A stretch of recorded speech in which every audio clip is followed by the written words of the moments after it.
What if the Premier League hit the reset button? No contracts, no loyalties, just pure chaos.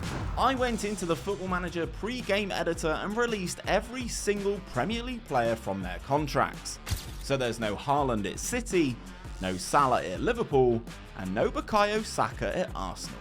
Every club from the top to the bottom were forced to completely rebuild their teams, but unfortunately for them, they weren't just facing against each other, they had the rest of the world of football to deal with as well. With every superstar now being a free agent, the biggest clubs in Europe such as Real Madrid, PSG and Bayern Munich were all circling like vultures. So who would win the race to sign the Premier League's best talent? Would they go back to other Premier League clubs, or would they end up at the likes of Real Madrid or PSG, or even go to Saudi Arabia where the big money is? With millions in their transfer budgets and total anarchy in the market, this is what happens when the entire Premier League is set free. So here we are, guys. I've set up the game, I've advanced, I've holidayed through to the 2nd of September, which is when the summer transfer window ends. Obviously, each club was given an enhanced transfer budget to go out there and sign themselves a new squad.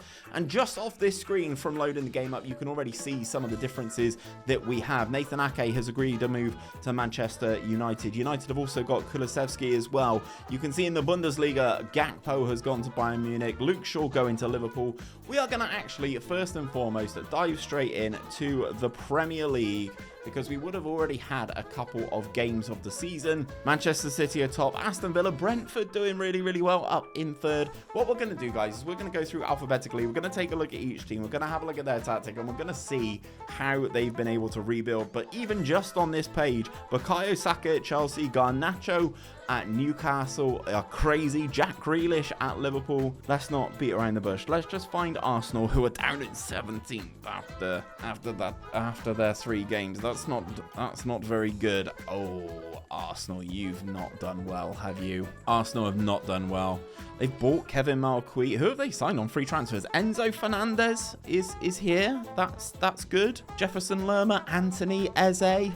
They kept Nwaneri. Obviously, we kind of cut people off at a certain threshold. If they had 120 current ability or above, we got rid of them. If they were below that, they stayed. Hence why Nwaneri's there. They signed Nicholas Jackson and Dominic Solanke, and they've bought people. I don't know what Arsenal are doing. I don't know what Arsenal are doing. I don't know what Arteta's cooking up here, but that is not good. In terms of Aston Villa, then, let's have a look. Max Kilman's an interesting one. Trevor Chalobah, Neco Williams, Rico Henry. They've definitely done a lot better in terms of their recruitment. Valentin Barco's pretty good. Elliot Anderson's tearing things up for Nottingham Forest this season. Probably lacking a little bit up top, but for the most part, I think they're doing all right here, to be perfectly honest.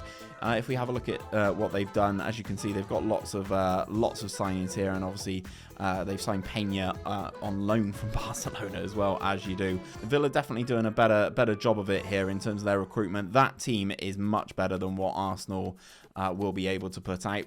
Brentford currently up in 3rd in the Premier League. Nat Phillips is here. Twanzebe, yeah. Fosu Mensah, Luke Thomas from Leicester's not too bad. Anthony Elanga's okay. They've signed Evan Ferguson and Cameron Archer. That's actually quite tasty. I quite like that. That is quite Brentford. Brighton and Hove Albion, they've got Emi Martinez, World Cup winner, going in there for them. Fair play. Zabiani, Milenkovic.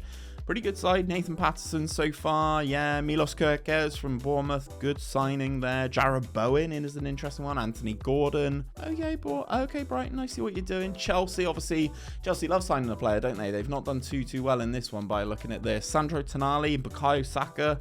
Amongst some of their best signings that I can see off the bat here. Yeah, not too bad. Not too bad. Not the best, though. Definitely not the best. Sandro Tonali, yeah. Sandro Tonali and Bukayo Saka are definitely the best ones.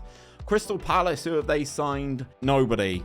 Oh, dear. That's going to be a rough one for Palace, I think, unless they get their finger out. Everton have gone signing happy. That is a lot of players going in. Samuel Illing being part of that. Carlos Vinicius is an interesting one.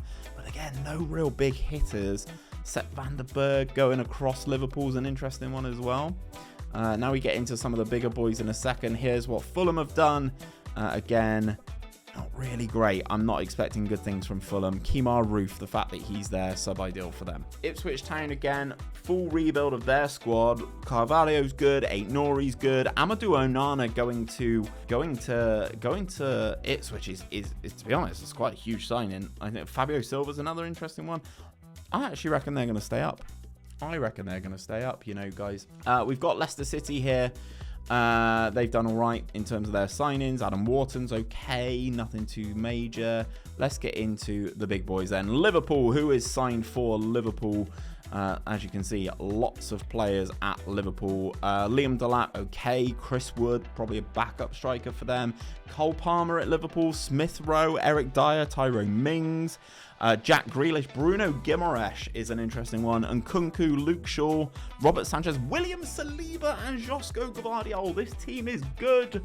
Ladies and gentlemen, that team is very good. Oh, I think Liverpool are going to be one to beat this season so far. Manchester City, what business have they done? They've actually gone and spent money as well. They've actually dropped 31 million on Giovanni Di Lorenzo. Correa they've got on loan, and Mateus Oliveira. An interesting one. Noni Madueke, Kepa, Alexis McAllister, Gravenberch, Kobbie Mainoo going across Manchester is crazy. De Ligt as well, Chiesa, Raheem Sterling goes back to work for Pep. He's had enough. Same with Gabriel Jesus. We've got James Ward-Prowse, Lisandro Martinez. A lot of players going across Manchester, it would appear. Has that happened in vice versa in terms of the players that have signed for United? It'd be interesting to see what Ruben Amorim has actually been able to do with this United team, basically being able to rebuild it as he sees fit. Beto, Tosin Adebayo, not great. Carl Walker-Peters, probably good for what Amorim would like to do. Branthwaite is actually gone. Simicast, Mudryk, Kulusevski, Ramsdale, Moises, Caicedo, Nathan Ake. It's an alright team. It's not the best compared to what Liverpool have done. Newcastle, again, as you would expect, have probably gone a bit spend happy. Marmanishvili, Diogo Dalot, Eduard, Zinchenko's there. Gundogan, Garnacho, we already spoke about. Signed Lacroix from what would have been Palace, Doniel Marlin. So with the transfer update, they've actually picked up some pretty good players. Newcastle, Nottingham Forest, again, have done pretty well in terms of their players, have they? No. Don't rate Nottingham Forest chances here at all. We've got Southampton in the league as well. Matty Cash, Castagne, Levi Colwell's probably their best player that I've seen that they've picked up. Morgan Rogers, Alex Scott, gone relatively young with their players, obviously being beaten out to it by some of the better ones. The likes of Spurs here, not great on Spurs either. Aina, interesting. Jacob Ramsey, Lavia. Obviously, the transfer window is currently done. The summer transfer window, at the very least, is currently done. You can see why some of these teams are struggling in the Premier League right off the bat. Man City currently top with their games played so far. Let's just have a look. They've beaten Brighton. They've drawn with Newcastle, and then they've beaten Leicester. There are some players in there that I did not see. Erling Haaland, where are you, good sir? Oh, guys, he's at Real Madrid. Erling Haaland's at Real Madrid, guys. Real Madrid must have signed others then, hey? If Real Madrid don't win the Champions League, this is a joke. They have signed Kevin De Bruyne, Erling Haaland, Rodri, Virgil van Dijk, Wesley Fofana, Alisson, and Guido Rodriguez. That team is disgusting. Yeah, 3 from 3 in La Liga, that's fine. Maybe Barcelona have signed some of these players as well. Garte, Malacia, Xerxes, they've basically gone shopping at Manchester United. Endo, Tomiyasu, Basuma, Pedro Porro, Diogo Jota. Pretty good signings. I would imagine we saw Bayern had signed Cody Gakpo. Sven Botman, Phil Foden's an interesting one. Cunha, we've got Cody Gakpo. So they've done pretty well. And they bought, obviously, Kim Min-jae and stuff. So their teams should be looking pretty nice. Kim Min-jae goes in there. Foden, Musiala, Sané. That's quite nice behind Harry Kane. Botman coming in the centre-back position as well. And I assume Paris Saint-Germain have been pretty darn busy as well. Yes, they have. Destiny Udogie, Carl Walker, Declan Rice gone there. Ruben Diaz, Darwin Nunez, Ederson, Casemiro, Odegaard. So again, their team looking pretty good. Casemiro, Odegaard, and Rice, not too bad. Kvaratskhelia, Nunez, and Bernardo Silva, pretty solid. I would be surprised if I didn't see a PSG versus Real Madrid Champions League final. There's still players that I've not seen. In here. So if we go all players and we go expired contracts. Mo Salah currently doesn't have a club. John Stones, Marcus Rashford, Luis Diaz, Mason Mount, Trent Alexander-Arnold doesn't have a club. My boy on the wall, Reece James, doesn't have a club. Mikel Moreno, there are some really... Dominic Szoboszlai still doesn't have a club, guys. This is ridiculous. Mark Gahey, Harry Maguire doesn't have clubs. Mazraoui, Leno, Sancho, Gabriel is underbid from Palmeiras. Imagine if he doesn't even go into Europe, he just goes back to Brazil. That would be crazy. Trossard, there's loads of players here that still don't have deals. Some of them don't even have clubs interested in them. Ollie Watkins is wanted by Chelsea, but the fact that they are all on free transfers means that players can still sign to clubs. They can still sign, so we're going to jump forward maybe into the January transfer window to see who is still on this list. I can't believe that nobody's picked up Mo Salah. Okay, guys, so we are in January, and Mo Salah is still a free agent. He has not got himself a club. He's currently playing for Egypt. Trent, still no club. Mount, Reece James, there's some crazy business going on here, but we are interested in who wins the Premier League. So let's check in. Manchester United are currently top after 22 games. Fabio Silva, Eddie Nketiah, and Dejan Kulusevski are top goal scorers as things stand right now. Obviously, there is a little bit of shimmying around with the database and the budgets that we've done. I apologise to Everton and Nottingham Forest for getting their points deduction.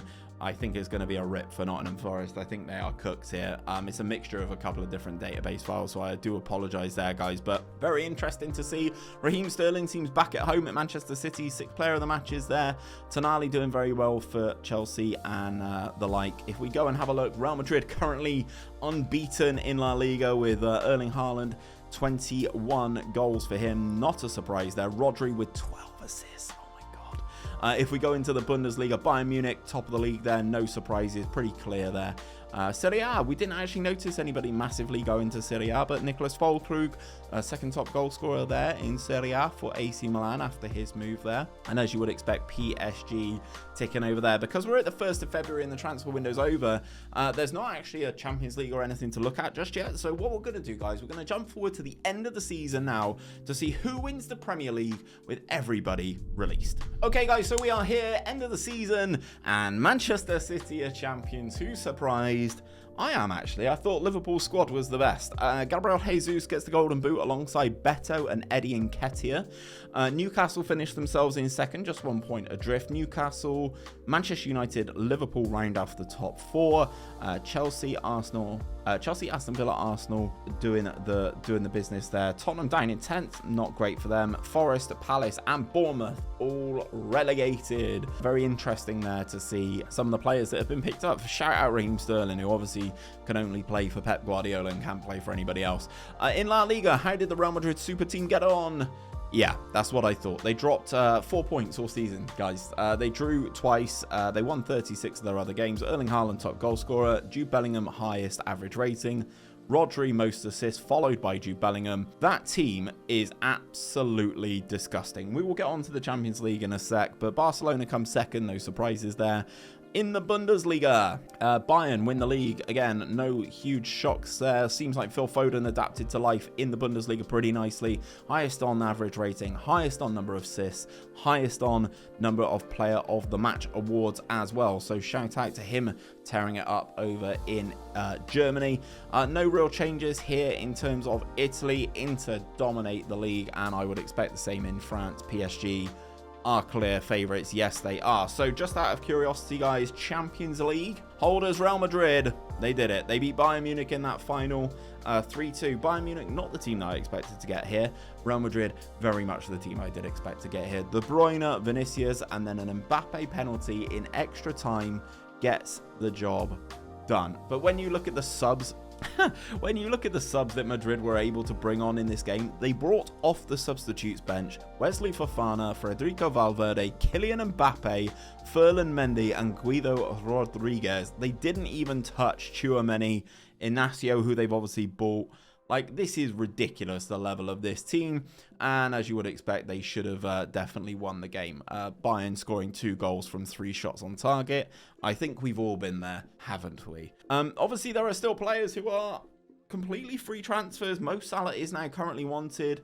Kovacic, João Felix, some of these players are coming around now. People have got second wins of budgets and stuff, so it'd be interesting to potentially see where this would go in another year, but this is where I'm going to leave it, guys. If you enjoyed this kind of experiment, let me know in that comment section what other kind of fun stuff you can see me doing on Football Manager. If you want these save files, guys, I'm going to leave them over on my Patreon at the start and at the end, so you guys can go in, play around with stuff, enjoy it, see what you think of the database, because hopefully you guys can have some fun with this, rebuilding your own team in the Premier League, should you want to, because I think I'd enjoy doing a save on this, because it's completely new players, new faces, all over the place.